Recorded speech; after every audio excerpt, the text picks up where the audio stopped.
Hi welcome back to craft details. അപ്പോൾ ഇന്നത്തെ video ഈ ഒരു ടെറാക്കോട്ട ക്ലേ വെച്ചിട്ട് നമുക്കൊരു മഷ്റൂം ചെയ്തെടുക്കാം. ഈ ഒരു ക്ലേ ഞാൻ മേടിച്ചിട്ട് ഏകദേശം ഒരു വർഷം ആവാറായി. ഇപ്പോഴും ഇത് നല്ല സ്മൂത്ത് ആയിട്ടാണുള്ളത്. എയർ ടൈറ്റ് ആയിട്ടുള്ള നല്ലൊരു കണ്ടെയ്നറിൽ ഇതുപോലെ സ്റ്റോർ ചെയ്യണമെന്നുണ്ടെങ്കിൽ ഇത് ഒരുപാട് നാൾ നിൽക്കും. അപ്പോൾ നമ്മൾ ചെയ്തു വന്നത് എന്താന്ന് വെച്ചാൽ ബോൾ ഷേപ്പിൽ ക്ലേൻ ആക്കിയെടുക്കുക.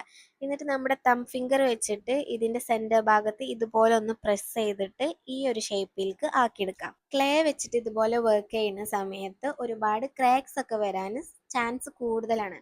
അപ്പോൾ ആ ഒരു സമയത്ത് ഇതിനൊക്കെ ഒന്ന് ലെവൽ ചെയ്തെടുക്കാൻ വേണ്ടിയിട്ട് വെള്ളം വെച്ചിട്ടൊന്ന് സ്മൂത്ത് ചെയ്തെടുത്താൽ മതി. അപ്പോൾ പെട്ടെന്ന് സെറ്റ് ആയിട്ട് കിട്ടും. ഇനി മഷ്റൂം ഒന്ന് സ്റ്റഡി ആയിട്ട് നിൽക്കാൻ വേണ്ടിയിട്ട് ഇതുപോലെ ഒരു പീസ് ക്ലേ എടുത്തിട്ട് ഇതുപോലെ റോൾ ചെയ്തിട്ടൊന്ന് സെറ്റ് ചെയ്തെടുക്കാം.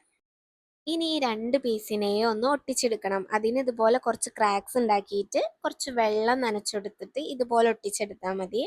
ഇനി കുറച്ചും കൂടി സ്ട്രോങ് ആക്കാൻ വേണ്ടിയിട്ട് നമുക്ക് ഒരു പീസ് ക്ലേ വെച്ചിട്ട് ഈ സ്ക്രീനിൽ കാണുന്നത് പോലെ ഒന്ന് ചെയ്ത് കൊടുക്കാം. ഇനിയാണ് നമ്മുടെ ഏറ്റവും ഇഷ്ടപ്പെട്ട പരിപാടി, പെയിന്റിങ്. അപ്പോൾ കാർട്ടൂണിലും വീഡിയോസിലൊക്കെ മഷ്റൂമിന് റെഡ് കളറല്ലേ, അപ്പോൾ നമുക്ക് റെഡ് കളർ തന്നെ അടിച്ചെടുക്കാം.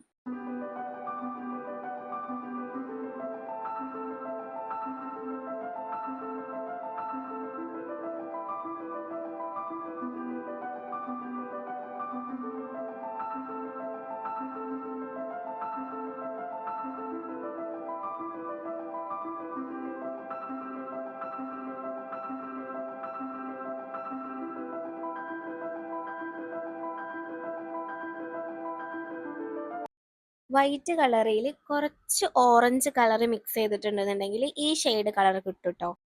ഇനിയാണ് ഈ മഷ്റൂമിന്റെ ഇമ്പോർട്ടൻ്റ് ആയിട്ടുള്ള ഒരു ഭാഗം, പോൾക്ക ഡോട്ട്സ്. അപ്പൊ ചെറുതും വലുതും ആയിട്ടുള്ള പോൾക്ക ഡോട്ട്സ് ചെയ്ത് കൊടുക്കുക. അപ്പോഴാണ് കുറച്ചും കൂടി ഭംഗിയായിട്ടുണ്ടാവുക. നമ്മുടെ പാടത്തും പറമ്പിലൊക്കെ ഉള്ള മഷ്റൂമിനൊന്നും ഞാൻ ഇതുവരെ പോൾക്ക ഡോട്ട്സ് ഒന്നും കണ്ടിട്ടില്ല കേട്ടോ. കാർട്ടൂണിലും അതുപോലെ വീഡിയോസിലും മാത്രമേ ഇതുപോലുള്ള മഷ്റൂം ഒക്കെ കാണാനുള്ളത്.